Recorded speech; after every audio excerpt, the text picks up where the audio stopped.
मित्र हो, शिक्षक भरतीमध्ये एखादी संस्था ही अंशतः अनुदानित म्हणजेच 20, 40, 60% किंवा 80% अनुदानित आहे, हे कशी ओळखावी याबद्दल आपण माहिती जाणून घेणार आहोत. ही बघा एका संस्थेची ऍड आहे माझ्यासमोर आणि या ऍड मध्ये एक कॉलम तुम्हाला दाखवतोय की ज्यामध्ये संस्था किती टक्के अनुदानित आहे हे तुमच्या लक्षात येईल. बघा इथे विषय दिलेला आहे माध्यम, माध्यम आहे मराठी. हायर सेकंडरी टीचर म्हणजे 11वी-12वीची ही संस्था आहे, म्हणजे जागा आहे 11वी-12वी वर्गाची.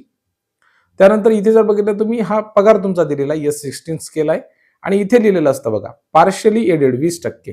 ठीक आहे, वर काय लिहिलेलं आहे एडेड एडेड एडेड म्हणजे हे 100% अनुदानित संस्था आहे किंवा हे जे सगळ्या वर्ग आहेत किंवा तुकड्या आहेत ह्या 100% अनुदानित आहेत. आणि ही जे वर्ग आहे, हा जो वर्ग असेल हा किती 20% अनुदानित आहे असा याचा अर्थ होतो.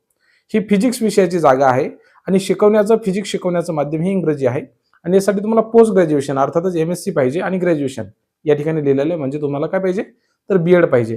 इथं डॅश लिहिलेलं आहे कारण की तुम्हाला CTET किंवा TET ची आवश्यकता नाही आणि किती पद आहेत तर 1.